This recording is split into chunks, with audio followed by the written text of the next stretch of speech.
બજેટમાં એનપીએસ વાત્સલ્ય યોજનાની જાહેરાત 10,000 રૂપિયાની એસઆઈપીમાં 63 લાખનું ફંડ જમા થશે। હવે મુદ્રા યોજના હેઠળ 20 લાખ રૂપિયાની લોન મળશે। એનપીએસ વાત્સલ્યની રચના પરિવારોને તેમના બાળકો મોટા થવા પર તેમની આર્થિક સુરક્ષા સુનિશ્ચિત કરવામાં મદદ કરવા માટે કરવામાં આવી છે। માતા પિતા તેમના બાળકો વતી આ યોજનામાં રોકાણ કરી શકશે। સગીર થવા પર એકાઉન્ટ નિયમિત એનપીએસ માં ફેરવાઈ જશે। જ્યારે બાળક 18 વર્ષનું થાય ત્યારે આ યોજનાને નોન એનપીએસ સ્કીમમાં પણ રૂપાંતરિત કરી શકાય છે। નિયમિત એનપીએસ સ્કીમ નિવૃત્તિ ભંડોળના નિર્માણમાં મદદ કરે છે। એનપીએસ યોગદાન ઊંચા વળતર માટે બજાર સંબંધિત સાધનો જેવા કે સ્ટોક અને બોન્ડમાં રોકાણ કરવામાં આવે છે। ધારો કે તમારું બાળક 3 વર્ષનું છે, જો તમે આ સ્કીમમાં 10,000નું એસઆઈપી કરો છો તો જ્યારે બાળક 18 વર્ષનું થાય ત્યારે લગભગ 63 લાખનું ફંડ જમા થઈ શકે છે। એનપીએસમાં 2 પ્રકારના ખાતા ઉપલબ્ધ છે।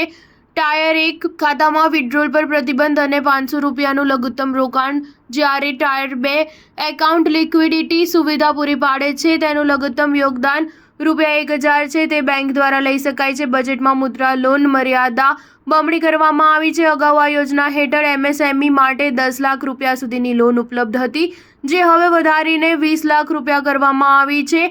જો કે તેનો લાભ ફક્ત તે લોકોને જ મળશે જેમણે આ યોજના હેઠળ લોન લીધી છે અને તેને ચૂકવી દીધી છે। મુદ્રા યોજના હેઠળ જે લોકો તેમનો વ્યવસાય શરૂ કરી રહ્યા છે તેમને કુલ 3 શ્રેણીમાં લોન આપવામાં આવશે। પ્રથમ શ્રેણી બાળકો છે। આ અંતર્ગત લોકોને 50,000 રૂપિયાની લોન મળે છે।